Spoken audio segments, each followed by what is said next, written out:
Everybody is here?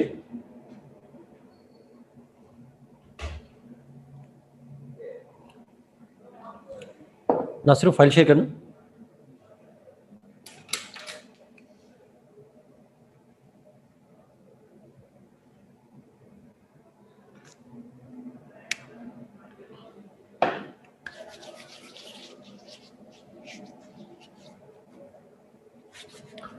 Okay.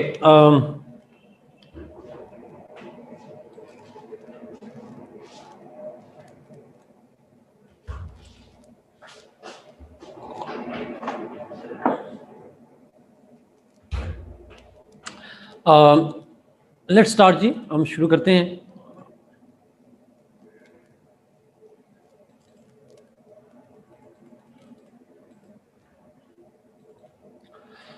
Let's start with the executive powers. Sajid उसका नहीं, वो समझ नहीं कर सकता. उसकी वजह मैं बताऊंगा क्यों नहीं कर सकता. जब हम कांग्रेस पढ़ेंगे ना, उनकी एनपीसी पढ़ेंगे, फिर मैं आपको बताऊंगा क्यों नहीं कर सकता. ओके, एग्जीक्यूटिव पावर्स की बात करते हैं जी. एग्जीक्यूटिव पावर्स क्या होती हैं प्रेसिडेंट्स की या क्राउन की? सबसे पहले यूके के अंदर अगर हम बात करें तो जो अब एग्जीक्यूटिव पावर से मतलब है एग्जीक्यूटिव मामलात में उनकी क्या पावर्स होती हैं. That's what it means. Now जो यूके का क्राउन है उसकी एग्जीक्यूटिव मामलात के अंदर जो पावर्स हैं उसकी अगर मैं बात करूं तो उसके अंदर एक मेजर पावर जो होती है वो है the crown can appoint the. Appoint का लफ्ज लिखा हुआ है, मैं आपको रिकमेंड नहीं करूंगा लफ्ज अपॉइंटमेंट के बजाय आप प्रेफर कर दें नॉमिनेट्स. अगर आपने अपॉइंट लिखना है तो फिर वो जुमला लिखिएगा जो मैंने यहां पे लिखा हुआ है. He appoints the PM through vote of confidence by parliament. लेकिन प्रेफरेबली आप कर दें he nominates the prime minister. Crown can nominate the prime minister. अच्छा, ये कैसे होता है? आप जरा पॉइंट गौर से सुनिएगा. ये पाकिस्तान में भी ऐसे अप्लाई करेंगे, इंडिया में भी ऐसे अप्लाई करेंगे और यूके में ऐसे अप्लाई करेंगे. ये तीनों के अंदर ये आप ऐसा ही मेथड इस्तेमाल करेंगे. होता ये है कि जो यूके है वहां पे जब इलेक्शंस होते हैं तो इलेक्शंस के बाद जो मेजॉरिटी पार्टी होती है उसको क्राउन कहता है you should form the government. Form the government का मतलब ये होता है कि आप कैबिनेट और प्राइम मिनिस्टर अपना बना लें. वो नॉमिनेट करता है leader of the majority party को कि आप जो है वो गवर्नमेंट बना लें, यानी आप पीएम बन जाएं. वो सिर्फ इनवाइट करता है, लेकिन पीएम बनने के लिए उसे फिर वोट ऑफ कॉन्फिडेंस चाहिए होता. अब ये बात आपने मुझे बतानी है कि vote of confidence lower house देता है या upper house?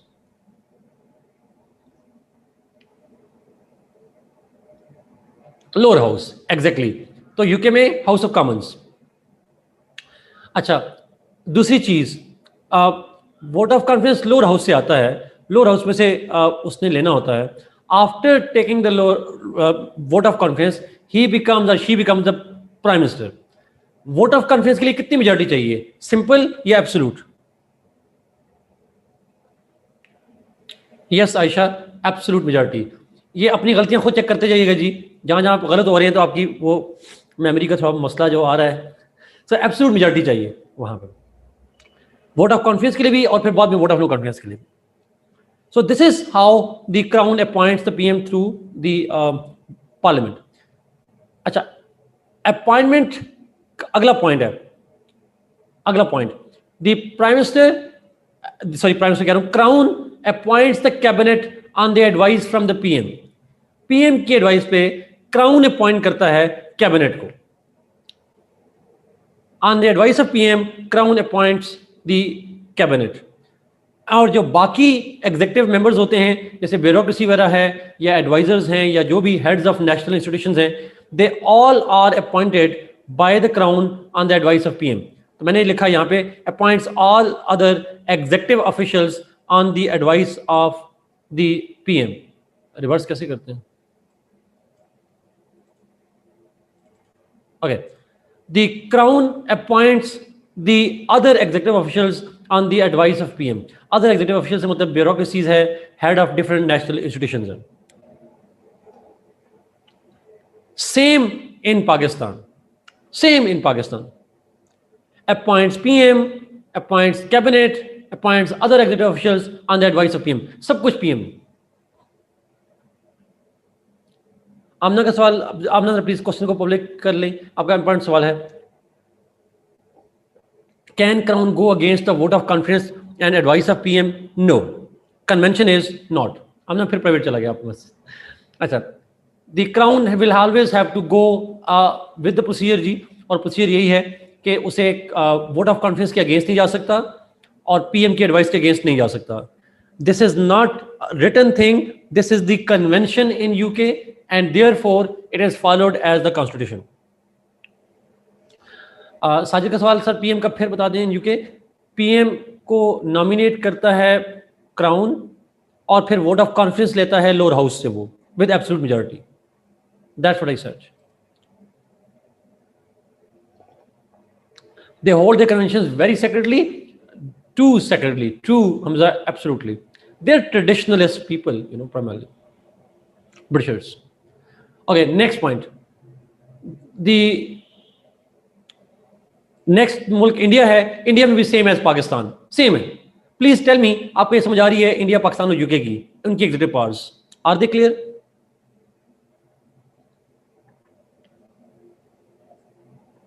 Okay, let's move जी, यूएस पे जाते हैं।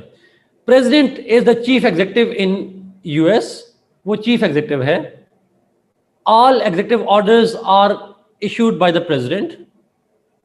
जितने एग्जीक्यूटिव ऑर्डर्स होते हैं वो प्रेसिडेंट इशू करता है। अच्छा, यहां पे लफ्ज एग्जीक्यूटिव ऑर्डर है। एग्जीक्यूटिव ऑर्डर को लीगली तो नहीं, लेकिन एक जनरल आइडिया के सेंस में executive orders are almost equivalent to ordinances. ये लॉज नहीं होते, बाय लॉज होते हैं जी। उसामा, नॉमिनेट, तमाम पाकिस्तान यूके तीनों में नॉमिनेट लिखेंगे सर। अच्छा, president of the US issues executive orders which are kind of bylaws. वो एक लॉ की फोर्स रखते हैं, लॉ की अथॉरिटी रखते हैं sir. Next point, the president in US makes executive appointments like जैसे आपके कैबिनेट है, जैसे आपकी एडवाइजर्स हैं, जैसे head of different national institutions हैं। जो यूएस का प्रेसिडेंट है, ही मेक एग्जीक्यूटिव अपॉइंटमेंट्स, उनमें कैबिनेट भी अपॉइंटमेंट है, जिसमें अंदर वहां कैबिनेट को सेक्रेटरीज कहते हैं, और साथ ही can also appoint the different bureaucracies, advisers, different staff जो है, जैसे एफबीआई का चीफ है, जैसे सीआईए का चीफ है, जैसे नेशनल इंटेलिजेंस एजेंसी का चीफ है। तो डिफरेंट एग्जीक्यूटिव अपॉइंटमेंट जो है वो प्रेसिडेंट करता है। Executive orders are temporary? No. Executive orders are the president's orders having the force of law, but they are not temporary. मैंने इसलिए कहा they are not equal to ordinance, but sort of thing. Spoil system में बाद में होगा साजिद, आज उस पर बात नहीं करेंगे। नेक्स्ट पॉइंट जी सायरा, हम इस पर बाद में करेंगे, इस पॉइंट के ऊपर। हम क्राइटेरिया तमाम मुल्कों के अंदर जो है वो हम बाद में बात करेंगे, क्राइटेरिया पे भी बात नहीं करेंगे, ठीक है? अभी हम सिर्फ पढ़ रहे हैं पावर है क्या, फिर उसकी बात करें। नेक्स्ट पॉइंट, फ्रांस के अंदर देखिए, अभी वो करूंगा तो आप कंफ्यूज हो जाओगे, सारी चीजों को मैं अलग अलग से करना चाह रहा हूं। इन फ्रांस ऑलमोस्ट वही चीजें हैं जो कि पाकिस्तान इंडिया में है, लेकिन एक बुनियादी फर्क है। जो पहली लाइन अगर आप पढ़ें इसको, पहली लाइन से लेकर ये जहां तक मैंने इसको हाईलाइट किया है, you need to read that. France के अंदर प्राइम मिनिस्टर को नॉमिनेट नहीं करता president, he appoints him literally. President बन गया, उसने कहना भाई फलां बंदे को उठाकर पीएम बना दिया, बट जिसको पीएम बनाया उसे वोट ऑफ कॉन्फिडेंस नहीं चाहिए। जो पीएम अपॉइंट करता है प्रेसिडेंट, उसको वोट ऑफ कॉन्फिडेंस नहीं चाहिए, but he can be purely selected, Zulfiqar exactly, but he can be removed by vote of no confidence. उसे उनकी नेशनल असेंबली लोअर हाउस हटा सकती है वोट ऑफ नो कॉन्फिडेंस से, लेकिन उसे इलेक्ट नहीं करती। एक और कंफ्यूजिंग चीज आपके लिए, मैं जानबूझ के कंफ्यूजिंग कह रहा हूं, बहुत इंपॉर्टेंट। पीएम को जब चूज करती है, देखें पाकिस्तान, इंडिया और यूके में हमारा पीएम का पार्लियामेंट से होना जरूरी होता है। पार्लियामेंट का मेंबर हो। हमारे पाकिस्तान के केस में लोअर हाउस से हो, इंडिया यूके में वो कहीं से भी हो सकता है, बट पार्लियामेंट का मेंबर होना जरूरी है पीएम के लिए। तो जब भी प्रेसिडेंट या क्राउन चूज करेगा, पार्लियामेंट में से कोई बंदा उठाएगा पीएम के लिए।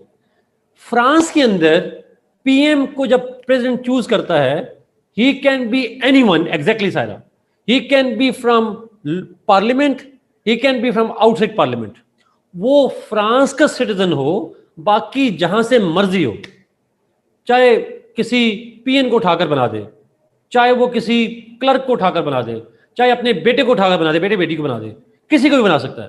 पार्लियामेंट का मेंबर होना शर्त नहीं है। Is it clear? मैं प्रेसिडेंट होता तो आपको बना देता, चलें इस तरह से कह लें। Yes Arif, it is. चलो,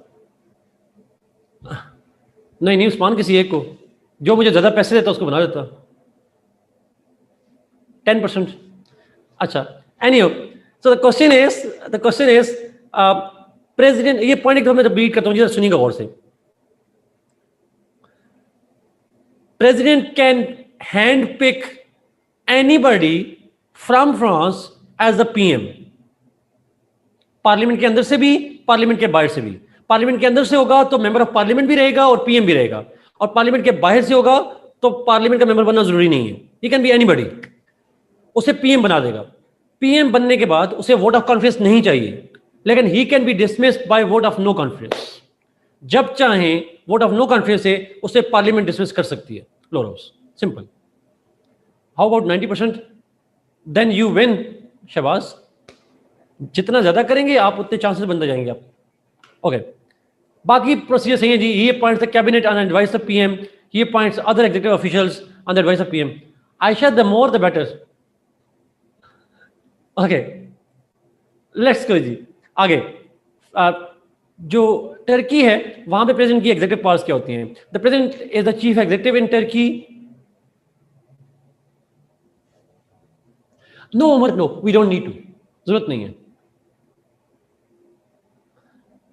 अच्छा, प्रेसिडेंट टर्की के अंदर जो है, he is the chief executive, he can appoint cabinet, he appoints other executive officials. मैंने फिर यहां पे नोट लिखा जानबूझ के, पेपर में आपने नहीं लिखना, वहां पीएम की एडवाइस नहीं चाहिए, बिकॉज पीएम टर्की में नहीं होता। ये मैं बार बार बात इसलिए कर रहा हूं कि ये मेरा एक्सपीरियंस है, बच्चे बार बार इसको रिपीट करते हैं। रटा लगा होता है ना, तो तमाम मुल्कों में पीएम की एडवाइस होगी तो टर्की में भी लिख देते हैं, तो प्लीज रटा ना लगाइएगा।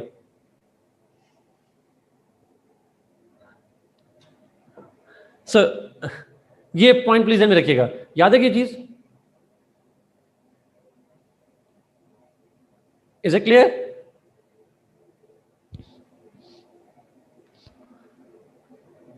कोई भी कमेंट नहीं आ रहा, सारे सो रहे हैं। ओके गुड, ब्रेक के बाद सुस्त पड़ गए हम लोग सारे। ओके, आ गया यस मुझे। क्लास होती है ना तो ऊंचा बुलवा लेता है बंदा, सो रहे हो तो जगा लेता है, ऑनलाइन में कैसे जगाएं, ये मसला होता है। ओके गुड उमर, ये point.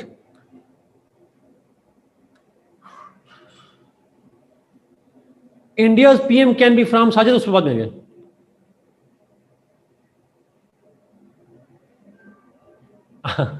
Okay great, let's go जी आगे, चाइना पे चलते हैं। चीन के अंदर देखते हैं क्या होता है। In China the president appoints the premier, he appoints the state council on advice from premier. अब जरा सुनिएगा प्लीज, ये स्टेट काउंसिल का लफ्ज है चाइना में जो आपको कंफ्यूज करेगा। अब ये फिर गौर से सुने, ये फिर आप गलती करेंगे तो इसलिए गलती ना कीजिएगा। चाइना में कैबिनेट की जगह पे लफ्ज इस्तेमाल किया जाता है स्टेट काउंसिल।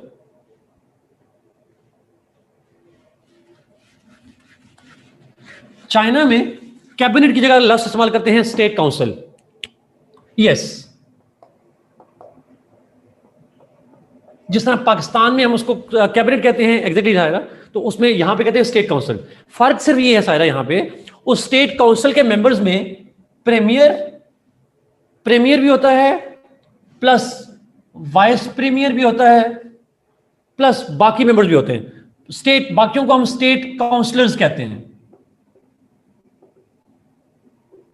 वहां कैबिनेट मेंबर्स नहीं कहते सायरा, वहां पे ये सारे याद रखिएगा प्लीज, वहां पे स्टेट काउंसलर्स कहलाते हैं। Premier, vice premiers, state counsellors. मिसाल के तौर पर उनके फॉरेन मिनिस्टर जो हैं, उसको हम पाकिस्तान में तो फॉरेन मिनिस्टर कहते हैं, बट वहां चाइना की लैंग्वेज में he is called state counsellor. Vice premier Asad, prime minister जिसको पाकिस्तान में डिप्टी प्राइम मिनिस्टर कहते हैं, पाकिस्तान में तो खैर लफ्ज नहीं है, but premier, vice premier plus state counsellors. पिछले दिनों शाहमूद कुरैशी साहब ने एक ट्विटर अकाउंट पे लिखा था कि I have met his eyes the state counsellor from China. वो फॉरेन मिनिस्टर को उन्होंने स्टेट काउंसिल बाकायदा कहा। तो याद रखिएगा चाइना में वो स्टेट काउंसिल कहलाता है। खुदा न खास्ता आप CSS करके चले गए, फॉरेन ऑफिस में चले गए और वहां पे जाके आपको चाइना के सेक्शन में डाल दिया गया, तो पॉलिटिकल साइंस का नॉलेज इस्तेमाल कीजिएगा, वहां कैबिनेट ना कीजिएगा प्लीज, ये ब्लंडर ना कीजिएगा। याद रहेगी ये बात। VP मतलब वाइस प्रीमियर, बार बार कह रहा हूं, वाइस प्रेसिडेंट नहीं, वाइस प्रीमियर। जी, हर मिनिस्टर को वहां काउंसलर ही कहना है। अच्छा, खुदा न खासा को हटा दें, चले बन जाएंगे तो फिर चले जाएगा, बट प्लीज याद रखिएगा चीज। इंशाल्लाह चले, आप इंशाल्लाह क्या जी, उम्र एग्जैक्टली उन्हीं के लिए। चलो आगे चलें जी, should we move. Diplomatic powers. Diplomatic power से मतलब है डिप्लोमेसी से रिलेटेड क्या है। उसामा आपने सवाल क्या लिखा है, जरा दोबारा पढ़ें। पाकिस्तान में PM प्रेसिडेंट को नॉमिनेट करता है। आप शायद उल्टा कहना चाह रहे हैं, प्रेसिडेंट PM को नॉमिनेट करता है, आप ये कहना चाह रहे हैं। तो answer is yes, president PM को कर सकता है, बट PM प्रेसिडेंट को कहां नॉमिनेट करता है।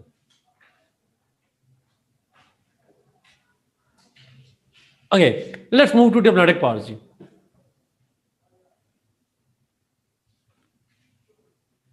उसामा, पहले और बाद की बात ही नहीं है, इसका कोई लिंक नहीं है पहले और बाद का।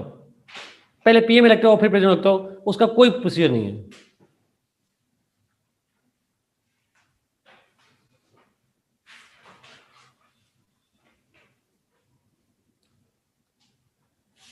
PM के इलेक्शन पे मैं अभी नहीं आया, मैं अभी आऊंगा बाद में PM के इलेक्शन पे। समझ।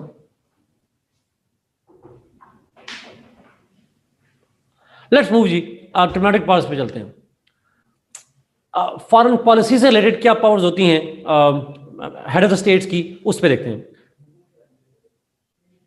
असद में 3 दफा कह चुका हूं, वहां पे वाइस प्रेसिडेंट, आप जब वाइस प्रेसिडेंट का लफ्ज यूज कर रहे हैं, वो स्टेट काउंसिल का पार्ट वाइस प्रेसिडेंट जो चाइना के अंदर है, चाइना के अंदर वाइस प्रेसिडेंट का जो हम वर्ड यूज करते हैं वो अलग से करते हैं, लेकिन वो उसकी जो कैपेसिटी है वो स्टेट काउंसलर की ही होती है, एज वाइस प्रेसिडेंट नहीं होती उसकी कैपेसिटी। लेकिन यहाँ पे जब मैंने यहाँ पे लिखा है तो मैंने प्रीमियर और वाइस प्रीमियर का रस लिखा हुआ। जो आप बात कर रहे हैं वो ठीक कर रहे हैं, बट उसको स्टेट काउंसलर में लें, आप अलग से ना लिखें उसको। ओके, लेट्स मूव जी। अच्छा, फॉरेन पॉलिसी से रिलेटेड क्या पावर्स होती हैं। In Britain, in UK, the crown appoints diplomats. Diplomats से मतलब है एम्बेसडर्स। डिप्लोमेट्स मीन्स इस तरह की पोस्ट है, वो जो है वो नेशनल सिक्योरिटी एडवाइजर्स, इसी तरीके से एम्बेसडर्स, कॉन्सुलेट जनरल्स, इसी तरीके से कोई भी डिप्लोमेटिक स्पेशल रिप्रेजेंटेटिव्स, ये सारे के सारे जो अपॉइंटमेंट है वो ब्रिटिश क्राउन करता है।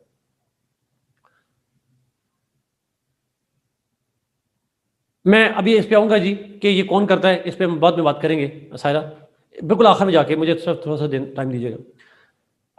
दूसरा इंपॉर्टेंट पॉइंट, क्राउन जो है उसकी एक और डिप्लोमेटिक पावर ये है that she signs the treaties and agreements, और all the treaties and agreements are signed in her name.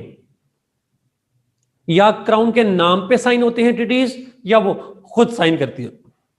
तो 2 पावर्स, अपॉइंटमेंट की पावर है और ट्रीटी साइन करने की पावर है। ऑब्वियसली तमाम PM के, पार्लियामेंट्री सिस्टम में तमाम PM के एडवाइस पे होता है। Yes, true. इंडिया में पाकिस्तान इंडिया में चले जाएंगे, सेम पावर्स, तमाम मुल्कों में सेम पावर्स हैं।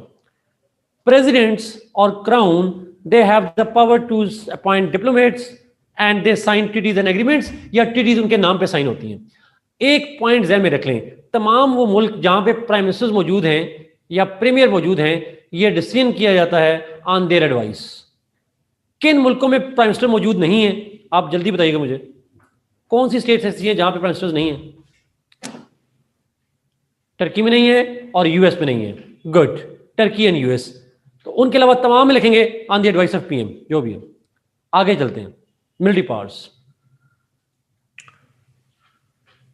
मिलिट्री पावर्स, द मिलिट्री से रिलेटेड क्या पावर्स होती हैं?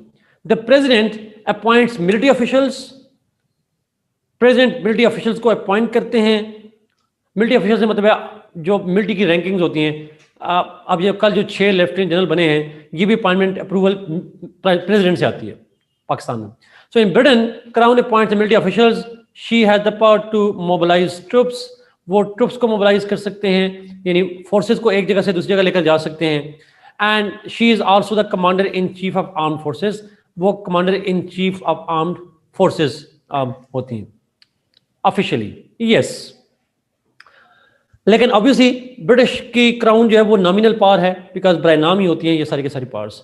पाकिस्तान में भी सेम है, इंडिया में भी सेम है, यूएस में भी सेम है, तमाम मुल्कों में सेम है। अच्छा, मैंने तमाम मुल्कों में कमांडर इन चीफ लिखा है, ऐसा जरूरी नहीं है जी टाइटल डिफरेंट है। पाकिस्तान में जैसे सुप्रीम कमांडर का लफ्ज़ है, सो टाइटल डिफरेंट हो सकता है, but they all head the armed forces. आप ऐसे लिख दीजिएगा, बजाय कमांडर इन चीफ लिखने के आप इसे लिखें दे हेड द आर्म्ड फोर्सेस। ये एक जनरल वर्ड हो जाएगा, ताकि हर मुल्क का टाइटल डिफरेंट हो जाता है। तो मिलिट्री ऑफिशियल्स की अपॉइंटमेंट, जी it is important Amir Hamza, exact title ना भी याद हो तो जनरल लफ्ज होना जरूरी है। एमसीक्यूज में आ जाता है ना कभी कभी अमीर हमजा, इसलिए। मिलिट्री ऑफिशियल्स की appointment, mobilisation of troops, forces की मूवमेंट एक जगह से दूसरी जगह, और कमांडर इन चीफ का होना, ये जरूरी है। Head of the arm forces का होना, तमाम मुल्कों के अंदर ये चीज है। जहां जहां पीएम है, ये डिसीजन होंगे on the advice of PM. ये बात याद रहेगी, जहां जहां पीएम है, all the decisions shall be done on the advice of the PM. आसान चीज है, कोई इतनी मुश्किल चीज नहीं है। जुडिशियल पावर्स, मैं जरा इसको बड़ा कर दूं।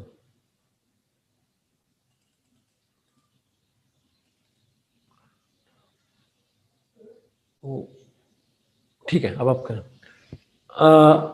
अच्छा, ओके। साजिद ने पूछा movement of forces with the consent of lower house. No no, only at advice of PM. Movement of forces का मतलब डिक्लेरेशन ऑफ वार नहीं होती साजिद। मूवमेंट ऑफ फोर्सेस का मतलब होता है हमने टर्की भिजवानी है, हमने चाइना भिजवानी है, हमने सऊदी अरेबिया भिजवानी है, तो ये मूवमेंट का मतलब ये होता है। तो ये प्रेसिडेंट करता है सारी इख्तियारात on the advice of PM, yes, like in Yemen, exactly. तमाम मुल्कों, it's there in all states. Asad China में भी ऐसा ही है। जुडिशियल पावर्स पे जाते हैं, लास्ट पावर्स हैं जी। जुडिशरी से रिलेटेड क्या पावर्स होती हैं? In UK, the crown has the power to grant pardon, reprieve and clemency. Amir Hamza, अब पता चलेगा आप कितने ब्रिटिशर्स हैं। पार्डन का तो हमें पता है, माफी। रिप्रीव और क्लेमेंसी, क्या फर्क होता है इनमें? लॉ वाले बताएं। शहबाज, जितने आप में से वकील हजरात हैं, क्या फर्क है पार्डन, रिप्रीव और क्लेमेंसी में? I understand it will take some time, but आप लें टाइम और मुझे लिखकर बताएं। अभी बताते हैं जी, फिर हम बात करते हैं। रिप्रीव, सजा कम करना, अमना, बिल्कुल ठीक कहा आपने।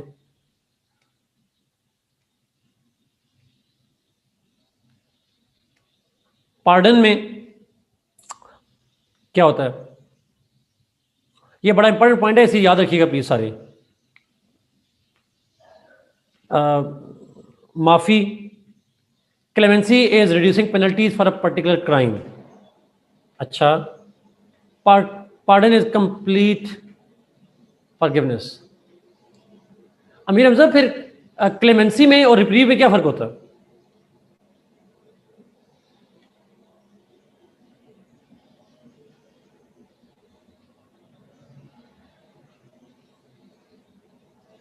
No, I don't think reprieve is delay. Temporary नहीं होती Amir Hamza. Is it not reprieve Reprieve is not reduction.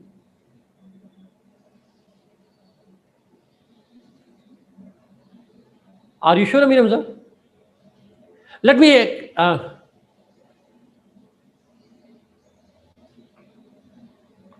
जी असद वो उस पे आएंगे ट्रम्प पे। अभी यूके में देख रहे हैं जरा, यूके में।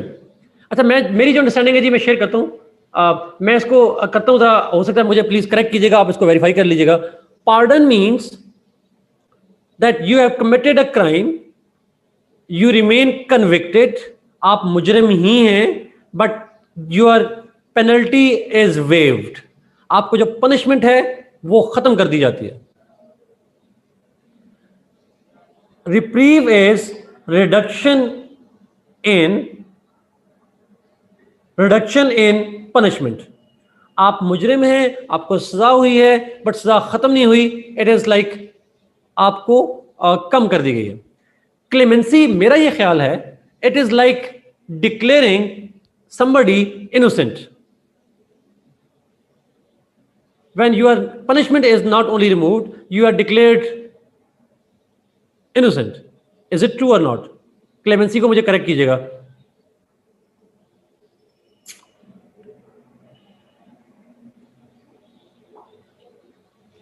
अब अमीर अफजल, मैं इसको खोल के नहीं पढ़ सकता, इसलिए नो कमेंट्स ऑन दैट। खैर एनी हो जी, but pardon, reprieve and clemency, ये लीगल मीनिंग देख लीजिएगा जी। जो यस, बट पार्डन मीन्स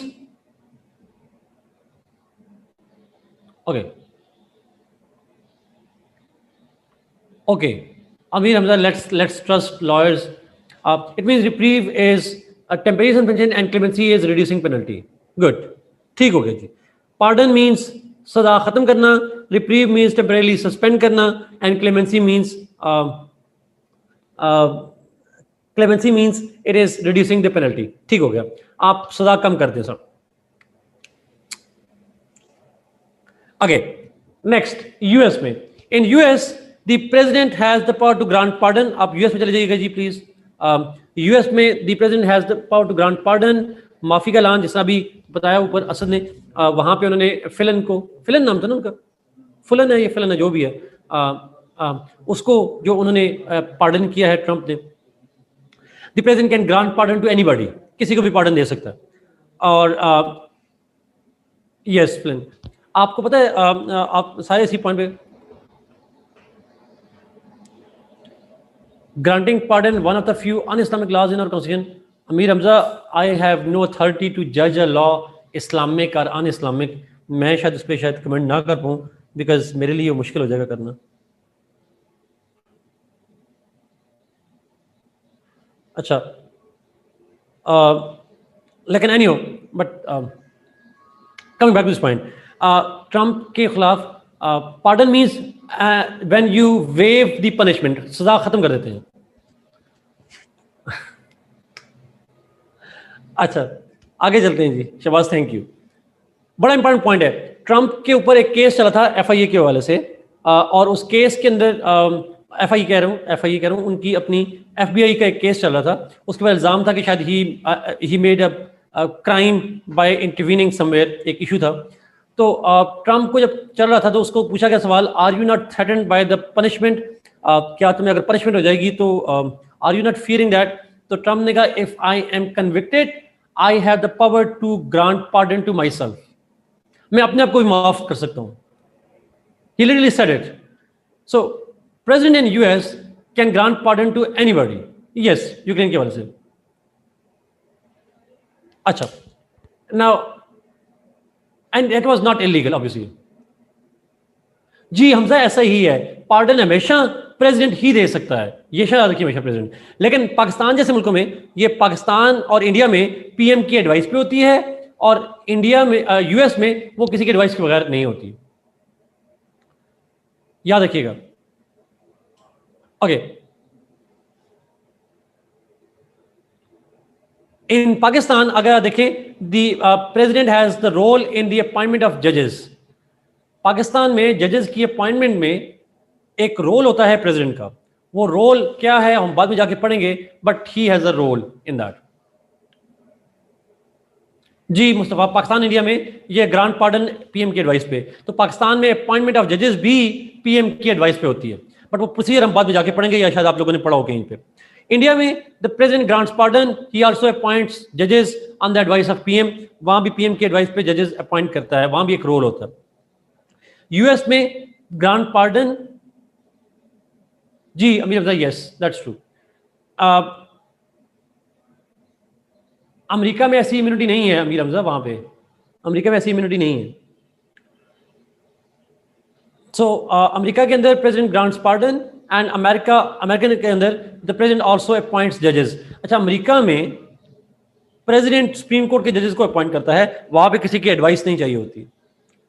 अब आते हैं फ्रांस के अंदर, ये प्लीज गौर से सुनिएगा, फ्रांस वाला काम आपको थोड़ा तंग करेगा। जी Sajid, exactly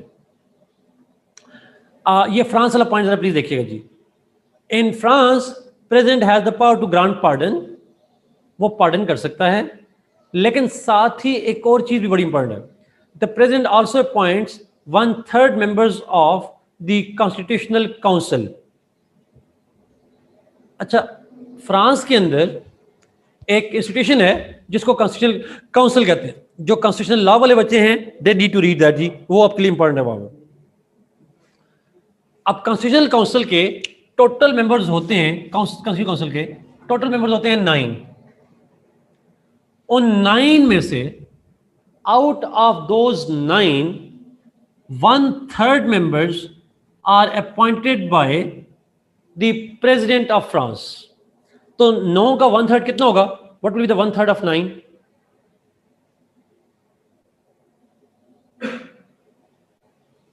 3। Yes, 3 members. So 9 में से 3 मेंबर्स जो हैं they are appointed by the president France. अच्छा, कॉन्स्टिट्यूशनल काउंसिल क्या होती है? आप में से किसी ने सवाल नहीं पूछा, चलो मैं खुद ही बता देता हूं।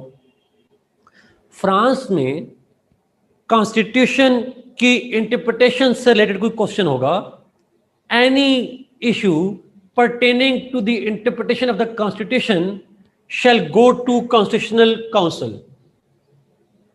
अगर मामला ऑर्डिनरी लॉ का होगा it shall go to ordinary courts, but अगर मामला कॉन्स्टिट्यूशन से रिलेटेड होगा it shall go to the constitutional council. जैसे मामला आ जाए कि फलां आइन के आर्टिकल की इंटरप्रिटेशन क्या है, तो वो मामला जाएगा कॉन्स्टिट्यूशनल काउंसिल में। अगर मामला आ जाए किसी लॉ से रिलेटेड तो वो मामला जाएगा ऑर्डिनरी कोर्ट्स में होगा। Yes sir, agree, it decides all matters pertaining to constitutional provisions. Yes, और उस काउंसिल के 9 मेंबर्स में से 3 मेंबर्स को अपॉइंट करता है प्रेसिडेंट ऑफ फ्रांस। बाकी कहां से आते हैं ये हम बाद में देखेंगे। आगे चलते हैं टर्की के अंदर। टर्की में president can grant pardon, he also appoints जजेस ओवर देयर। जो जजेस हैं उनको भी प्रेसिडेंट अपॉइंट करता है। And lastly the China, where president grants pardon and he also appoints the जजेस on the advice of PM, premier. वहां पे बड़े मजे की बात यह है कि जो है चाइना है, वहां जजेस के लिए उनकी जो सुप्रीम कोर्ट है उसको कहते हैं people's supreme court. People's supreme court जो है वो उसके जजेस को अपॉइंट करता है the president on the advice of the premier, उसकी एडवाइस पे वो कर होता है।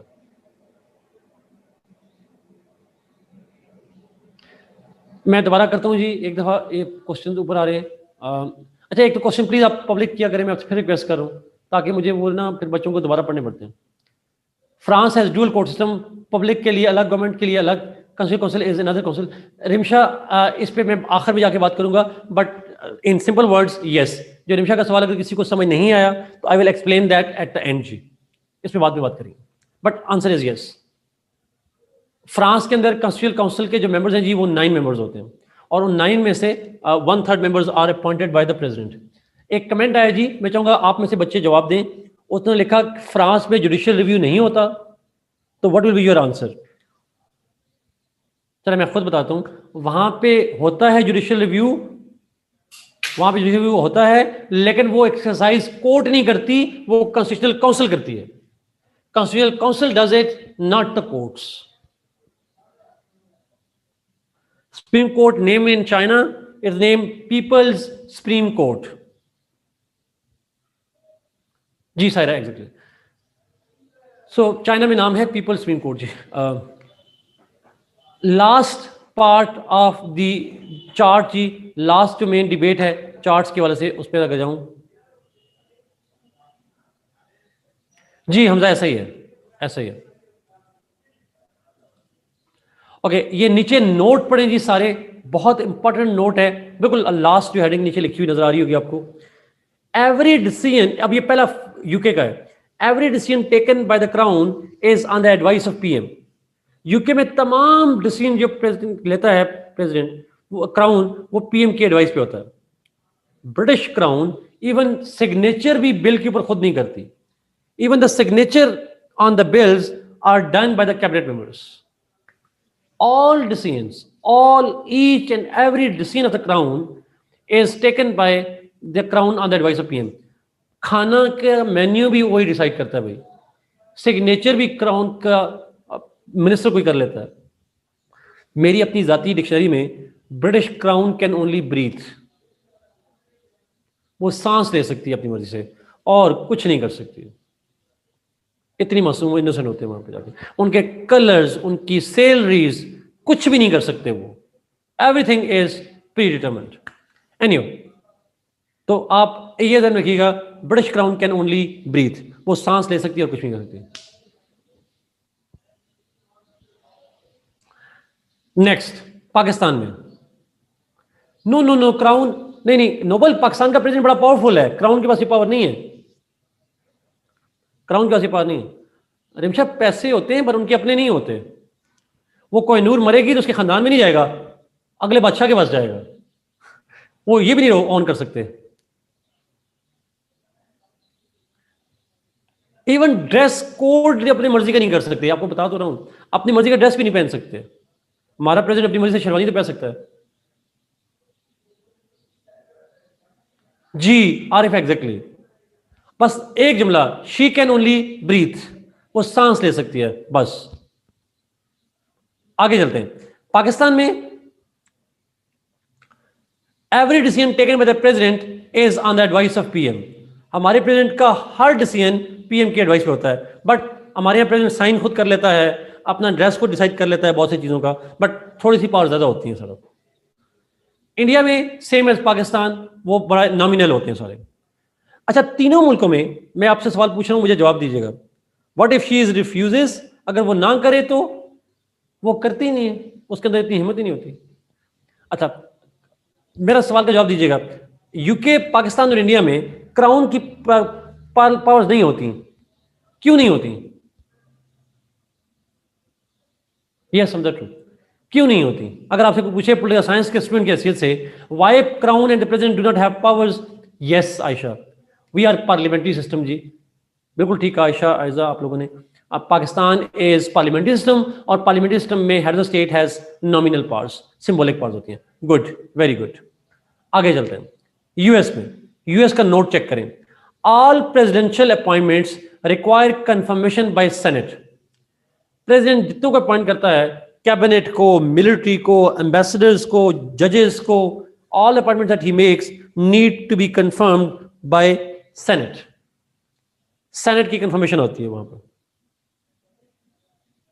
असद, बिकॉज अमेरिका में बायपार्टिजनशिप का कॉन्सेप्ट है, ऑब्वियसली वहां पे हो जाती है अपॉइंटमेंट्स। सेकंड, और जब असद, इसी से जब ट्रंप आया था शुरू में, तो मेरे ख्याल में, अगर मैं गलत नहीं हूं, तो उस वक्त डेमोक्रेट्स की मेजॉरिटी नहीं थी, I am not so sure. लेकिन ओबामा के जमाने में जरूर उसकी रिपब्लिकन की मेजॉरिटी थी। डेमोक्रेट्स जब भी आते हैं वहां सेनेट में मेजॉरिटी रिपब्लिकन की होती है। एटलीस्ट ओबामा के जमाने में भी ऐसा ही था। Coming back to the point, दूसरी चीज, लेकिन अच्छा एक पॉइंट सुनिएगा प्लीज। आम गलती बच्चे यहां पे ये करते हैं कि प्रेसिडेंट की अपॉइंटमेंट की लिखते हैं, अप्रूवल चाहिए होती है सेनेट से। लफ्ज अप्रूवल नहीं लिखेंगे आप, लफ्ज हमेशा एक ही यूज करेंगे, confirmation. Never write the word approval, always right the word confirmation. दूसरी मिस्टेक जो बच्चे करते हैं, सेनेट के बजाय लिख देते हैं, सेनेट के बजाय लिख देते हैं कांग्रेस की अप्रूवल या कांग्रेस की कंफर्मेशन। नो जी सारा, yes. Presidential appointments require confirmation bye Congress, नहीं, बाय सेनेट ओनली। दूसरी चीज, all treaties signed by the president or by the cabinet and all that, they major treaties, not all, major treaties signed are required to be ratified by the Congress.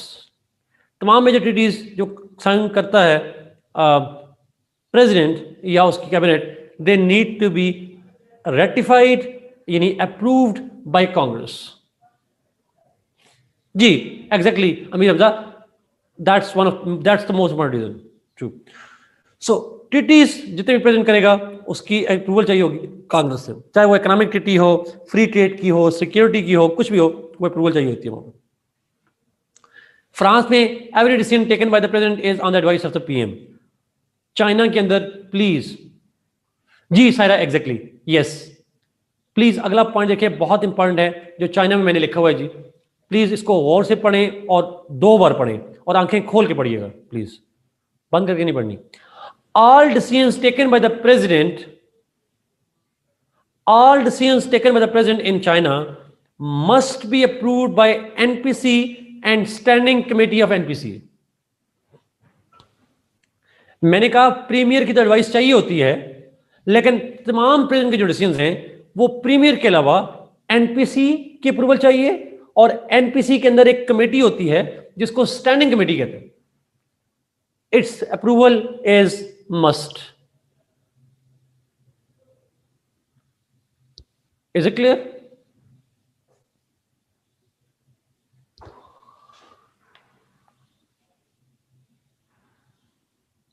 China के president के legislative powers same वही है साथ जो पाकिस्तान के अंदर है, same है। स्टैंडिंग कमेटी, यस जुल्फिकार लिखा हुआ है यहाँ पे। लास्ट पॉइंट को मैं रिपीट कर रहा हूँ, all the decisions taken by the president must be approved by NPC and the standing committee of NPC. This is all about the presidency. President पे कोई सवाल है तो पूछें, फिर मैं एक पॉइंट पे जाऊंगा।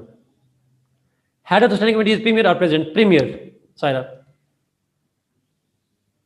Which head of state is the most powerful? Arif ने पूछा जी सवाल। Anybody who wants to give? Turkey has no note. Mustafa, Turkey has no note. Yes. NPC, Asma, National People's Congress। Arif का सवाल का कोई जवाब देना चाहिए जी प्लीज। यूएस, ट्रंप, ट्रंप के आगे पाकिस्तान पीपल्स पार्टी भी लिखा है मुस्तफा आपने। अच्छा, रॉन्ग आंसर जी, टर्की। रॉन्ग आंसर है, साथ बिल्कुल ठीक आपने, टर्की है। क्यों?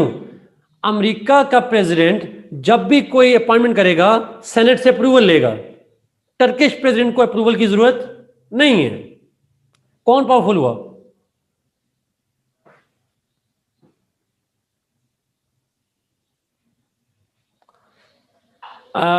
एक सवाल है जी, what is standing committee? Standing committee क्या है, मैं अभी इसको एक्सप्लेन करूंगा नीचे जी। स्टैंडिंग कमेटी को अभी हम लेजिस्लेचर पे आने लगे, उस पर बात करते हैं। Erdogan, Superman, is there any condition to appoint premier? साथ कंडीशन से मतलब ऐसा कंडीशन तो नहीं होती, but premier has to be the member of the NPC. NPC का मेंबर होना जरूरी होता है उसके लिए, ऐसा और कोई कंडीशन नहीं होती। वैसे यूजुअली हैंड पिक्ड होता है वो प्रेसिडेंट का। जी, टर्की में इंपीचमेंट होती है, प्रेसिडेंट की इंपीचमेंट होती है।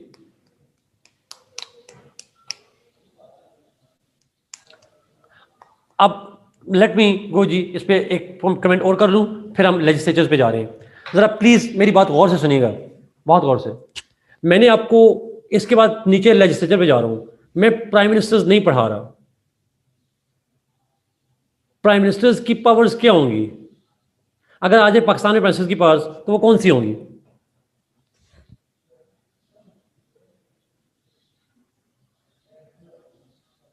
Any guess, wild guess?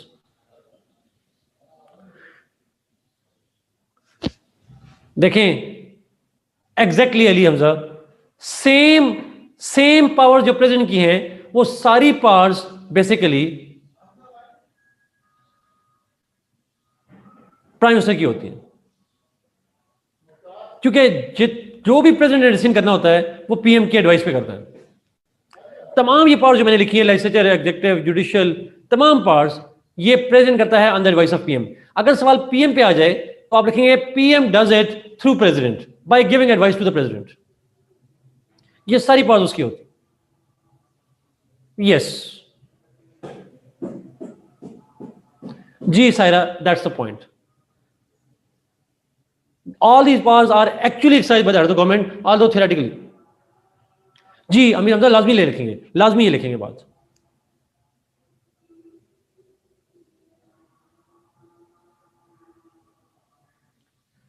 Having weapons of mass destruction over, no, ये नहीं लिखेंगे आप। Puppet, yes, Nobel.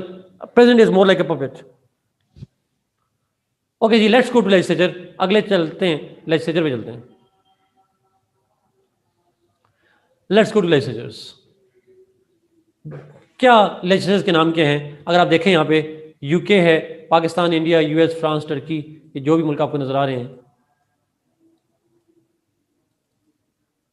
Okay, UK में लेजिस्लेचर का टाइटल है parliament, lower house, house of Commons, house of Lord's.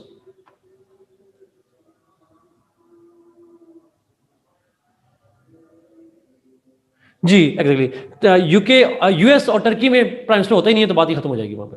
अच्छा, coming back to the parliament. UK में parliament कहते हैं House of Commons, house of Lords. Pakistan में parliament National Assembly and senate.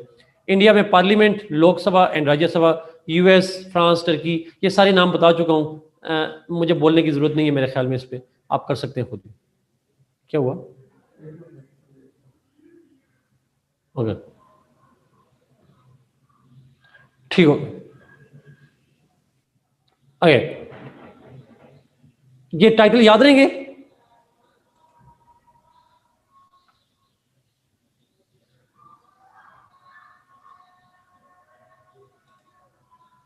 Okay, we'll try it again. Okay, composition पे जाते हैं जी। कितने members होते हैं? अब मैं लोअर हाउस पे स्टार्ट कर रहा हूँ। लोअर हाउस के मेंबर्स कितने हैं, कंपोजिशन क्या है? यूके में 650, पाकिस्तान में 342, इंडिया में 543, यूएस में 435, फ्रांस में 577, टर्की में 600, चाइना में 2980। जल्दी से बताएं लार्जेस्ट लेजिस्लेचर किसकी है?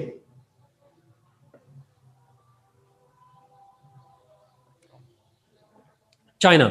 स्मॉलेस्ट लेजिस्लेचर किसकी है?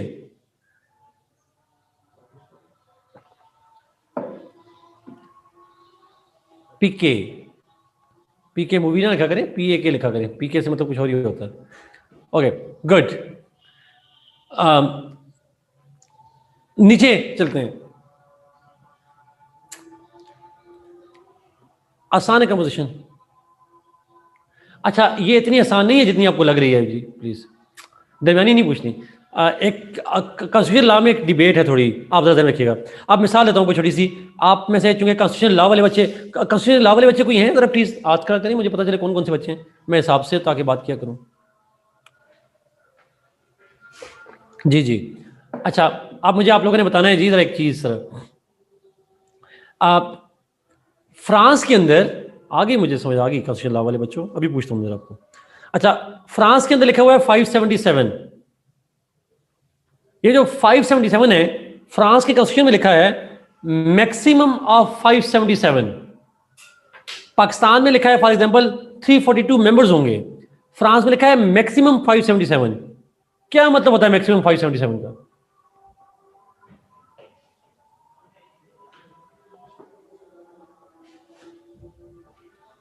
हमारे लिखा है देयर शुड बी 342 मेंबर्स, वहां लिखा है maximum. Yes Zara, they can be less.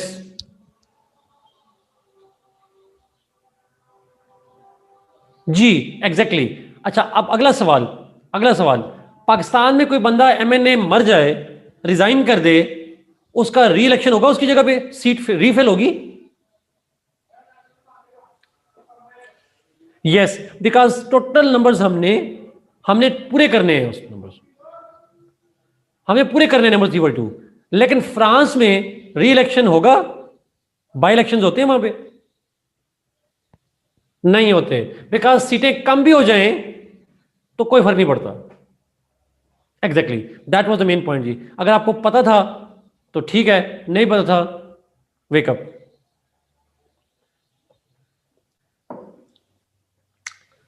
Hand pick नहीं होते ही नहीं है वहां पे, इलेक्शन होती नहीं। Okay, is this important for police? Hamza, police के लिए सिर्फ एक बात पता हो, पुलिस के लिए डंडा। अगर आप पॉलिटिकल साइंस आपने बाद में लिखा है, पता नहीं पॉलिटिकल साइंस को आपने पुलिस कैसे बना दिया लेकिन बहरहाल पॉलिटिकल साइंस में होना जरूरी नहीं है पता। अच्छा, मैं इसको रिपीट करता हूं जी। In France maximum of 577 members are there. In Pakistan for example total number should be 342। हर मुल्क के अंदर डिफरेंट है, तो मैंने जैसे एग्जांपल दिया है, आप इसको कॉन्स्टिट्यूशनल लॉ वाले जरा इस नंबर को एहतियात से देखिएगा please. Okay, let's go to term. Term पे जाते हैं। टर्म से मतलब ये है कि कितने टाइम के लिए इलेक्ट होता है। हम स्टार्ट करेंगे यूके से। यूके का लोअर हाउस 5 साल के लिए, 5 साल 5 साल। अमेरिका के अंदर lower house is only for 2 years, बाकी तमाम मुल्कों में 5 साल है। मेरे ख्याल में सेल्फ एक्सप्लेनेटरी है, मुझे इसके बताने की जरूरत नहीं है। तमाम मुल्कों में 5 इयर्स के लिए लोअर हाउस सिलेक्ट होता है और अमेरिका में 2 साल के लिए होता है। सिंपल, ना इसकी कोई रॉकेट साइंस है ना इसकी साइंस है, तो बस आपने ये लिखना है। तो लोएस्ट जो टर्म है वो अमेरिका के अंदर लोअर हाउस की है। अमेरिका के लोअर हाउस का नाम क्या है? What is the name of the lower house?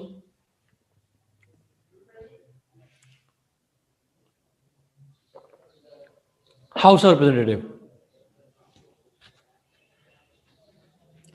No Saad, no, that's not the case.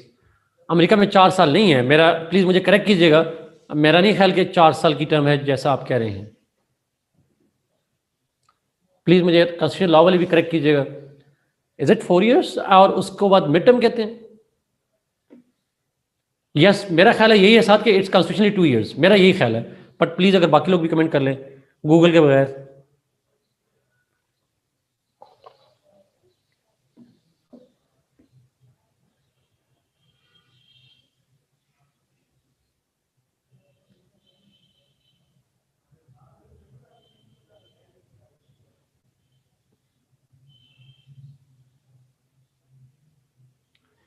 It will and bye 5:30, खत्म हो जाएगी।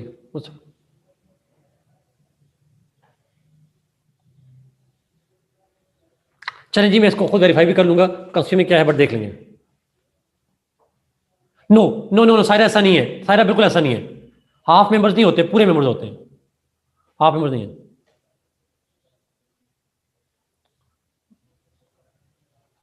But it's 2 years anyway. अच्छा, टर्म की बात होगी, आगे चलते हैं क्वालिफिकेशंस पे। नाउ क्वालिफिकेशंस का मतलब यह है who can become the member of the lower house. Lower house के मेंबर कौन बन सकता है? तमाम मुल्कों में मिनिमम एज 25 चाहिए। तमाम मुल्कों में 25 एज चाहिए। पाकिस्तान, फिर यूके के अंदर शुरू करें, he must be a citizen. Citizen होना चाहिए बाय बर्थ। सिटीजन की शर्त दुनिया में कहीं नहीं है जी।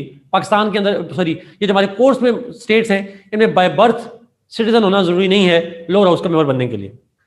Not convicted by a court of law, convicted ना हो, not hold any other office of profit, कोई सरकारी मुलाजिम ना हो। सिंपल। ऑलमोस्ट तमाम मुल्कों में सेम क्वालिफिकेशन है सवाई अमेरिका के। पाकिस्तान में भी, पाकिस्तान में आर्टिकल 62-63 भी है।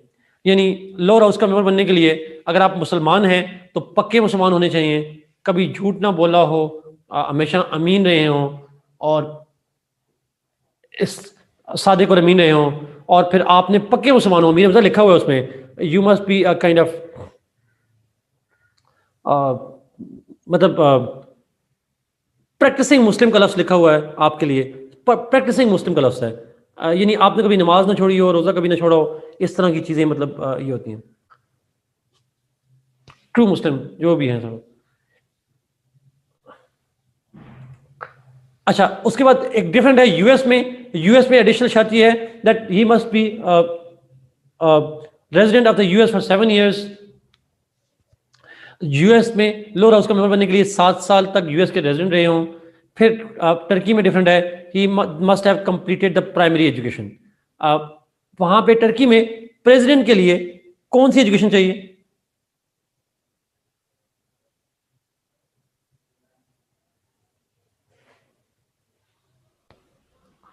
यस, हायर एजुकेशन, लेकिन जो है वो नीचे आपको यूनिवर्सिटी जो अच्छा, टर्की में लोअर हाउस का नाम क्या है? What is the name of the lower house in Turkey जहां पे प्राइमरी एजुकेशन चाहिए?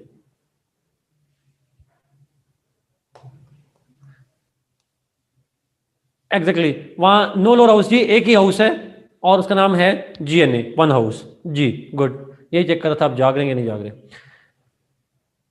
चाइना में भी ऑलमोस्ट सेम है, रजिस्टर्ड वोटर होना जरूरी है, दैट्स अ सिंपल आइडिया।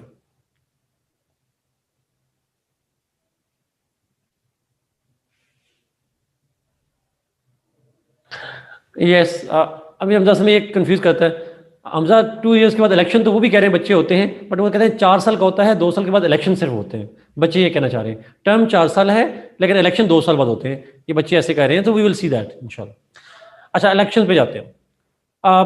तमाम मुल्कों में डायरेक्ट इलेक्शंस हैं सिवाय चाइना के अंदर। डायरेक्ट इलेक्शन से मतलब ये है कि people elect the members of the lower house तमाम मुल्कों में, लेकिन फ्रांस के चाइना के अंदर they are not directly elected. फिर इनडायरेक्टली कौन उनको इलेक्ट करता है? तो ये लाजमी लिखिएगा जी, in China the lower house, ये sorry, the NPC, in China, the NPC is elected by,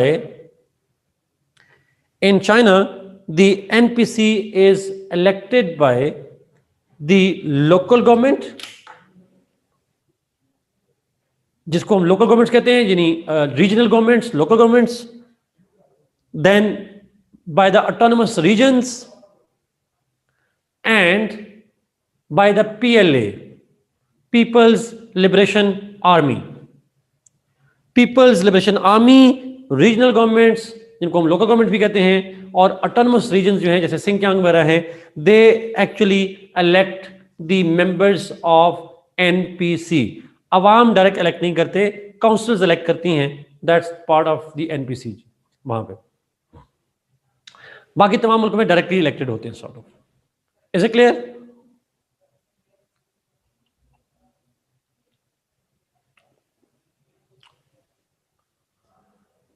let's go to the elections, sorry powers पे जाते हैं थोड़ा जी। साथ एग्जैक्टली चाइना के अंदर जी, रिपीट कर देता हूं, चाइना के अंदर जो member of National People's Congress हैं, जिनकी लेजिस्लेचर है, उसको इनडायरेक्टली इलेक्टेड होते हैं। अवाम डायरेक्ट इलेक्ट नहीं करते, बल्कि उनकी लोकल गवर्नमेंट्स यानी रीजनल गवर्नमेंट्स, उनकी ऑटोनमस रीजन्स और उनकी जो पीएलए है, पीपल्स लिबरेशन आर्मी, वो सारे जो है वो इलेक्ट करते हैं चाइना के अंदर। Let's go to the functions and powers. Lower house के फंक्शंस या पावर्स क्या होते हैं? जो लेजिस्लेचर की पावर्स आपको मैं पढ़ा चुका हूं, वही पावर्स यहां पे आएंगी, बट हम उसको यहां पढ़ते हैं। वही फंक्शंस एंड पावर्स आपको मैंने कहा था पढ़ के आइएगा, अगर आपने पढ़े हो तो वही होते हैं। Lower house has the power to make law, to amend law and to repeal laws along with the upper house. ये बताया था मैंने आपको पहले, अगर आपको याद हो तो।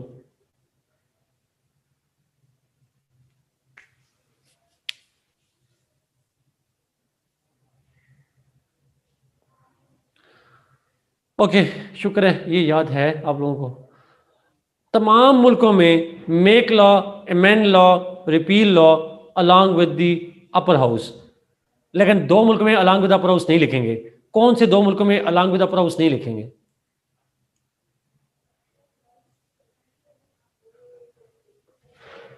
टर्की, यूके नहीं जमशेद, टर्की एंड चाइना में।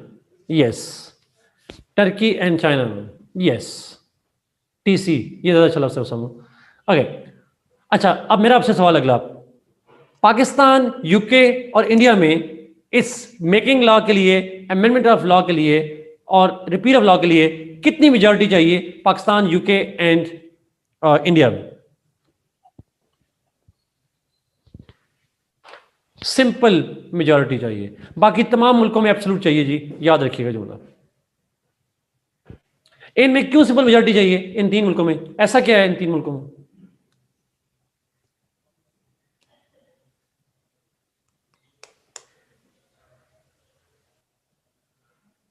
Yes Jamshed, exactly parliamentary system है, इसलिए पार्लियामेंट्री सिस्टम की वजह से यहां पे चाहिए। Good, very good. UK, Pakistan, India में पार्लियामेंट्री सिस्टम की वजह से सिंपल मेजॉरिटी चाहिए। मिनिमम कितने वोटों से लॉ पास होता है पाकिस्तान में? मिनिमम कितने वोटों से? मुझे पता है, मेरे पहले आप लिखना, आपने 1 वोट चाहिए। गुड, आगे चलते हैं जी, आसान है। एग्जेक्टिव पावर्स, अच्छा इन अच्छा है हमजा। अच्छा, executive powers in UK, Pakistan and India, the lower house controls executive. Lower house executive को कंट्रोल करता है। कैसे कंट्रोल करता है ये बात हम पढ़ चुके हैं। अगर कोई जल्दी जल्दी लिखते, चले मैं जुबानी बता देता हूं आपको, मैंने कहा था वैसे पढ़ के आइएगा। उसमें कहा था दे कैन क्वेश्चन देम, यानी they can ask them questions, they can criticise them, they can inquire, yes Jamshed, they can pass resolution, जी रेजोल्यूशन भी कर सकते हैं पास। और पार्लियामेंट्री सिस्टम है तो यहां पे वोट ऑफ कॉन्फिडेंस भी और वोट ऑफ नो कॉन्फिडेंस भी। वो सारे पॉइंट यहां से डिटेल से लिखेंगे आप।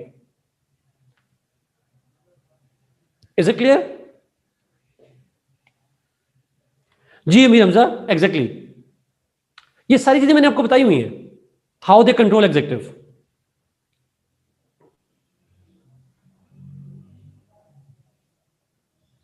और रिमाइंडर के तौर पर मैंने लास्ट क्लास में कहा भी था कि पढ़ के आइएगा।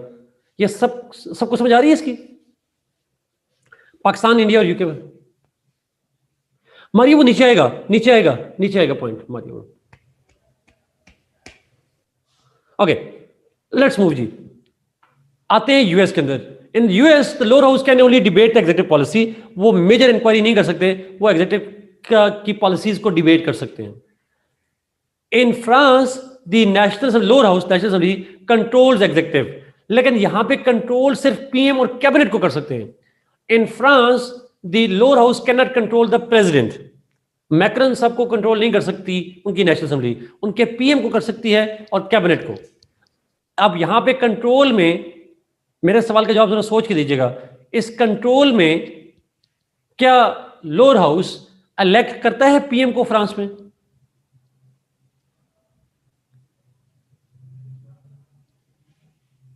No it does not. Can lower house remove the PM by vote of no confidence? Yes, answer is yes, it can. Good, अगला point. In Turkey the lower house can only debate the executive policies of the president. वो president की policy को सिर्फ debate कर सकते हैं और कुछ भी नहीं कर सकता। अच्छा, आगे चले जाएं जी, उसके ऊपर चाइना के अंदर चले जाएंगे। तो इन चाइना द लोअर हाउस जो है वो प्रेसिडेंट के तमाम डिसीजंस को वो कंट्रोल करता है। All decisions taken by the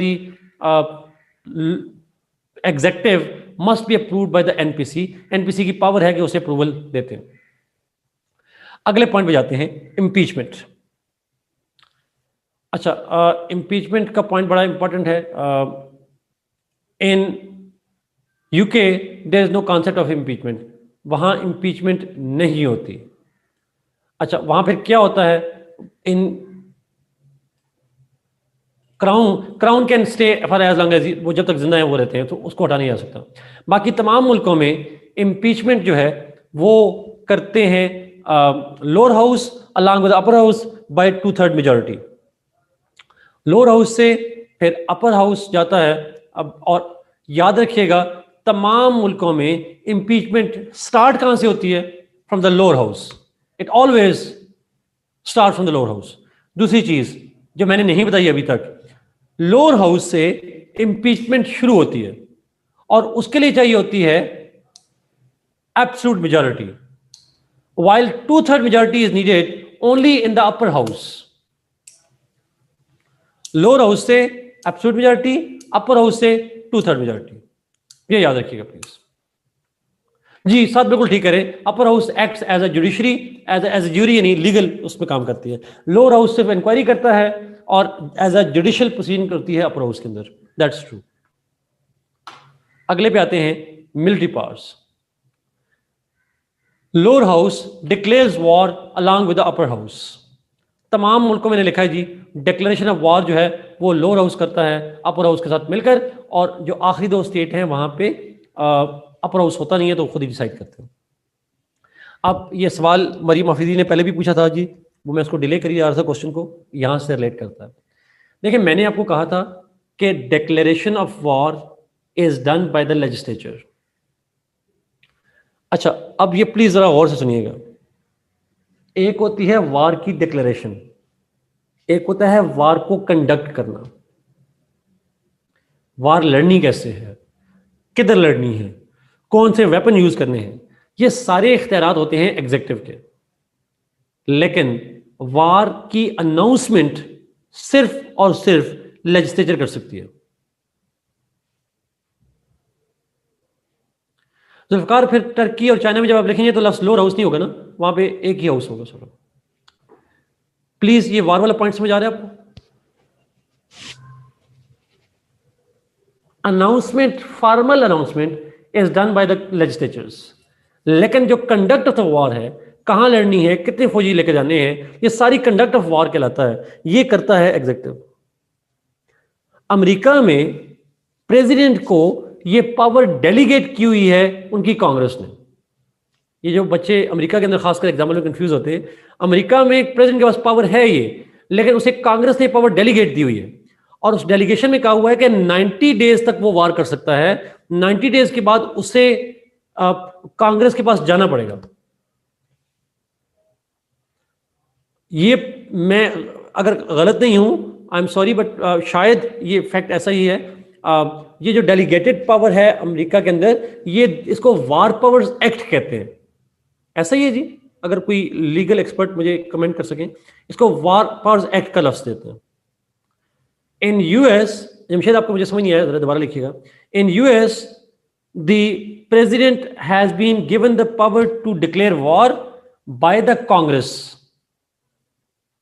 for 90 days only.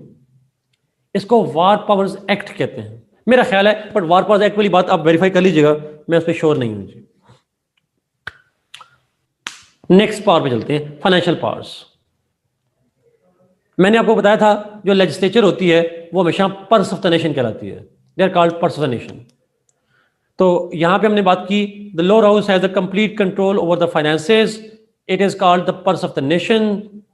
All money bills originate in the lower house, money bills pass by the lower house can not be rejected by the upper house. Same चीजें लिखेंगे ये सारे, sorry मैंने कहा क्या कर दिया, ये सेम पावर्स लिखेंगे यूएस तक। उसके बाद वहां पे बाकियों में complete cover of finances, upper lower house की बात है ही नहीं, तो वहां पे complete control over finances, it is called purse of the nation. Financial powers बड़ी आसान है, इतना मुश्किल नहीं है। लोअर हाउस हमेशा बजट बनाता है, लोअर हाउस से शुरू होता है, बना भी वही होता है। बजट मेकिंग कौन करता है? एक सवाल आया, क्वेश्चन तो मैं आपसे पूछ रहा हूं, who makes the budget? Executive, exactly sir. Draft वो तैयार करते हैं, लेकिन अप्रूवल जो है चाहिए होती है। Yes Kinza, your answer is right. Okay,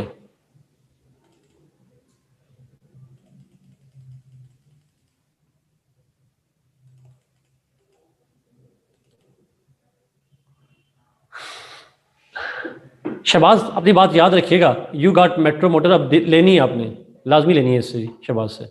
आगे चलते हैं। Lawyer should be a man of words. Okay, आगे चलते हैं। Diplomatic powers, lower house has a diplomatic powers.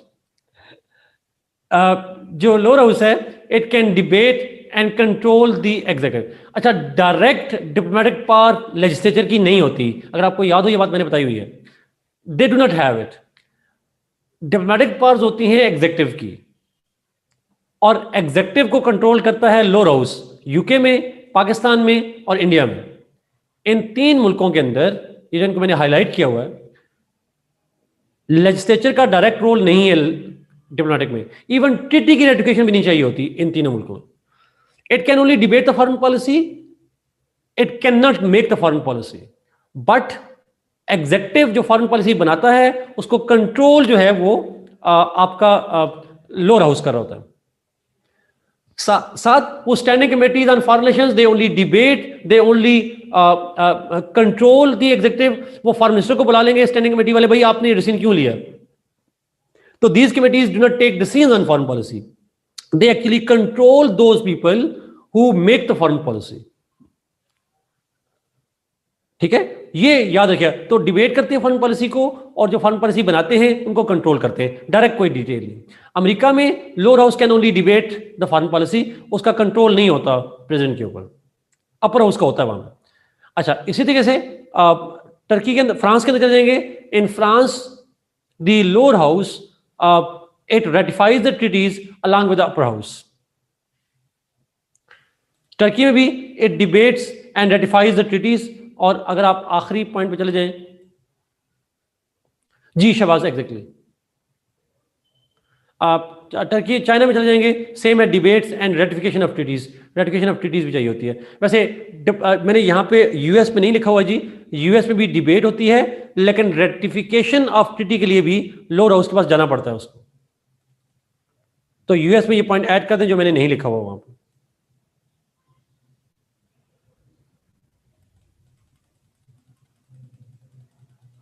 आखिरी दो पावर्स पे जाते हैं। आखिरी दो पावर्स क्या होती हैं? Last two powers.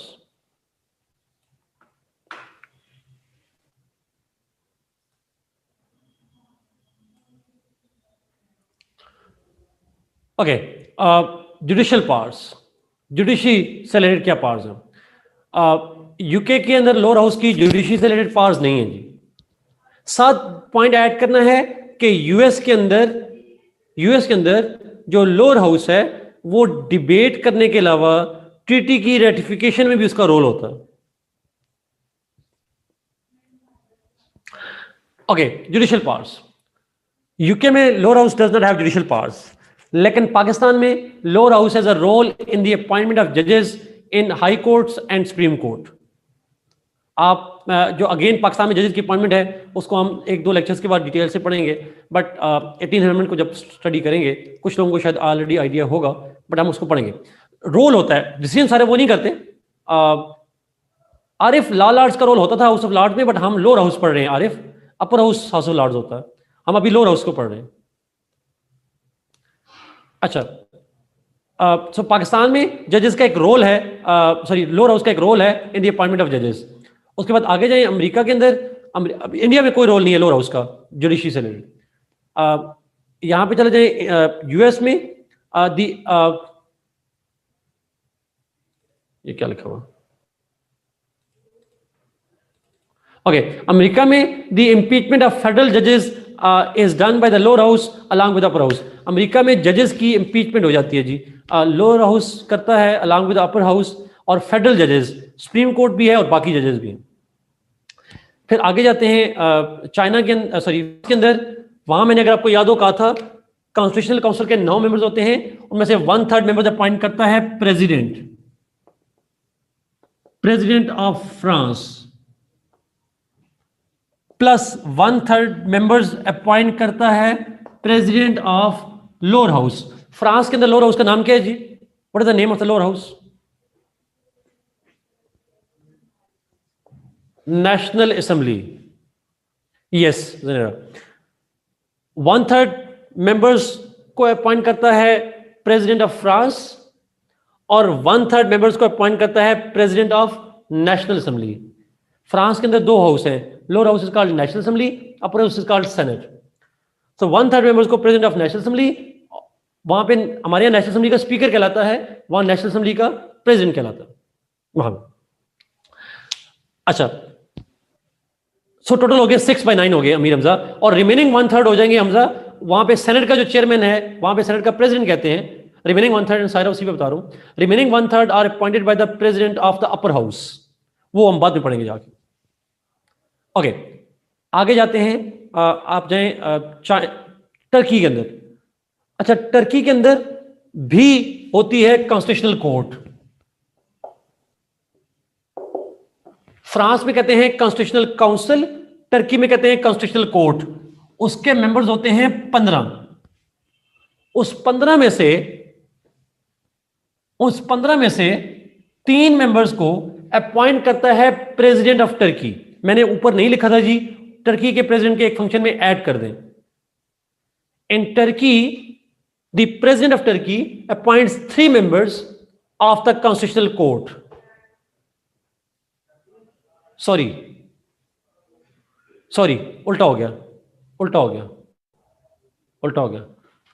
वहां प्रेसिडेंट करता है जी 12 को। 12 out of 15 are appointed by the president, and 3 members of the constitutional court are appointed by GNA।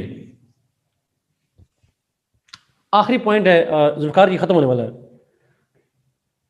GNA के 3 मेंबर्स अपॉइंट, GNA 3 जी, साइरा में हमें 4/5 बन जाएंगे। Yes, you are right. So 15 में से 12 मेंबर्स को प्रेसिडेंट अपॉइंट करेगा और 3 को GNA करेगा। आसान लफ्ज़ में ये कहते हैं। आखिरी है चाइना।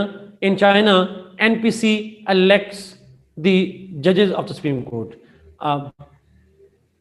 NPC ऑब्वियसली उनको नॉमिनेट करता है प्रेसिडेंट ऑफ चाइना, अपॉइंट वही करता है, लेकिन उसके अंदर जो सुप्रीम कोर्ट है उनका जो हेड होता है उसको प्रेसिडेंट कहते हैं। हमारे यहाँ तो चीफ जस्टिस कहते हैं, चाइना में उसको president of the supreme court कहते हैं। उस प्रेसिडेंट को NPC इलेक्ट करती है, बाकी जजेस को प्रेसिडेंट अपॉइंट करता है after the approval from NPC and standing committee.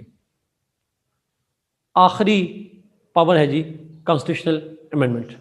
तमाम मुल्कों में 2/3 मेजॉरिटी से अप्रूवल होती है कॉन्स्टिट्यूशनल अमेंडमेंट की, सिवाय 2 मुल्कों के। एक मुल्क है यूके। यूके में constitution is amended bye simple majority. वहाँ के चूंकि कॉन्स्टिट्यूशन और लॉ सेम होते हैं, तो यूके के अंदर constitution is amended bye simple majority along with the upper house. तमाम मुल्कों में बाकियों में 2/3 मेजॉरिटी चाहिए। हाँ, अमेरिका के अंदर along with the 2/3 majority of the Congress plus 3/4 states approval is needed. 3/4 states की अप्रूवल की जरूरत होती है। ये प्रोसीजर अमेरिका में काफ़ी कॉम्प्लेक्स है, लेकिन कॉन्स्टिट्यूशनल लॉ वालों के लिए ज़रूरी है, हमारे लिए ज़रूरी नहीं है पॉलिटिकल साइंस में। बट आप इतना ध्यान में रख लें, 2/3 मेजॉरिटी फ्रॉम द कांग्रेस यानी lower house plus upper house, and 3/4 majority of the states approval is needed. This is all about the lower house of the course जी। कोई सवाल ना पूछेगा, कल पूछेगा।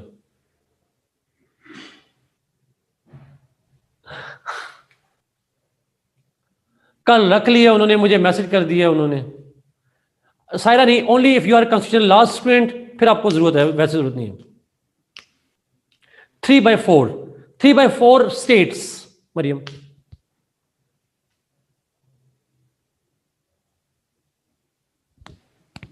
Three by fourth of the states. Okay जी, I guess bye bye. बाकी कोई सवाल अगर रह गए होंगे, सॉरी, अब टाइम ऊपर हो गया, और कल इंशाल्लाह आपसे डिस्कस करेंगे इंशाल्लाह। सी यू टुमारो। हम इस मजीद अपर हाउस को डिस्कस करेंगे, और फिर इनसे रिलेटेड, कॉन्स्टिट्यूशन से रिलेटेड, इन्हीं कॉन्स्टिट्यूशन से रिलेटेड और डिस्कशन होगी, वो कल हम डिस्कस करेंगे इंशाल्लाह।